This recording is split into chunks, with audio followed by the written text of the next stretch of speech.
Hey Bulldogs, this presentation is going to cover information about federal loans. Different types of loans are offered based on the information that you entered on your FAFSA. There are student loans, which are the subsidized and unsubsidized loans, and then a parent loan, which is the PLUS loan. The subsidized loan is need-based, which means the offer depends on what the government determines your estimated family contribution is. This is what's known as the EFC. If you're offered a subsidized loan, the federal government pays the interest while you're enrolled in school at least half time. For the unsubsidized loan, you will be responsible for paying the interest, and it can be paid while in school or once repayment begins. And you can see in red where repayment starts. The PLUS loan, or parent loan, is taken out by the parent for the student, and the interest is handled the same way as the unsubsidized loan. Just be sure to note that repayment typically begins after the last disbursement for the academic year. There is the possibility of deferring the loan repayment while the student remains in school, but you would need to contact the lender about that option. So if you're accepting loans, there are corresponding loan documents that must be completed prior to disbursement, and you will see these on the Documents tab of NetPartner. The student should complete the documents for the subsidized and unsubsidized loans, and the parent must complete the documents for the PLUS loan.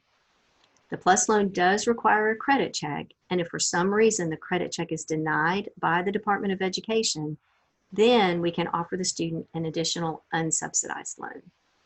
The credit check is not optional, however, so it has to be completed and denied before the additional aid is offered to the student. At the bottom of the page, you will see the website where the documents can be completed. And please note that you have to select Louisiana Tech University to be notified. When looking at your loan amounts, you'll need to know that all loans are subject to an origination fee, which is charged by the lender.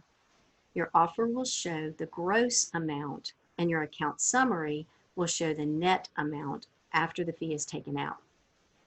The example shows both the quarterly gross amount and net amount, so remember to take this into consideration when you are choosing the amount you wish to accept.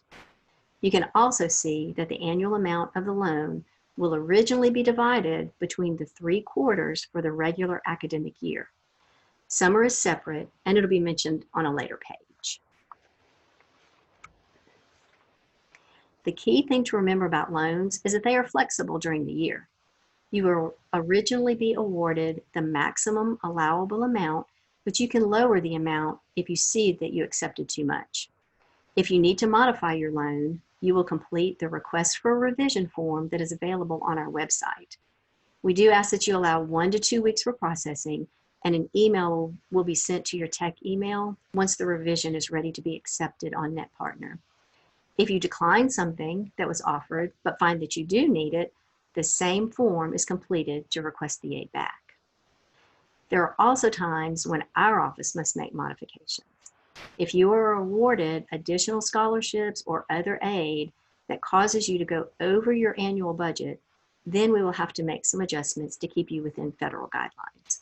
A notification email will be sent to the tech email if this happens. This page shows some links to additional information that you may have questions about. So please feel free to review these when you have time. As mentioned previously, there is also note about aid for the summer quarter. Each year, you will be notified by email around April 1st that it's time to complete the request for summer aid form, and you will need to turn it in as quickly as possible. Summer is the last quarter of the academic year, so anything offered will have to be based on remaining eligibility for that year. So in conclusion, a couple of things to remember are that although loan amounts are flexible, the regulations are not. You must be enrolled at least half time each quarter to receive loans, and not attending or withdrawing from classes can affect the received aid. The Satisfactory Academic Progress Policy that shows the link here, it covers this, and it's worth reading. So thanks for listening, and if you have any questions along the way, please be sure to contact us.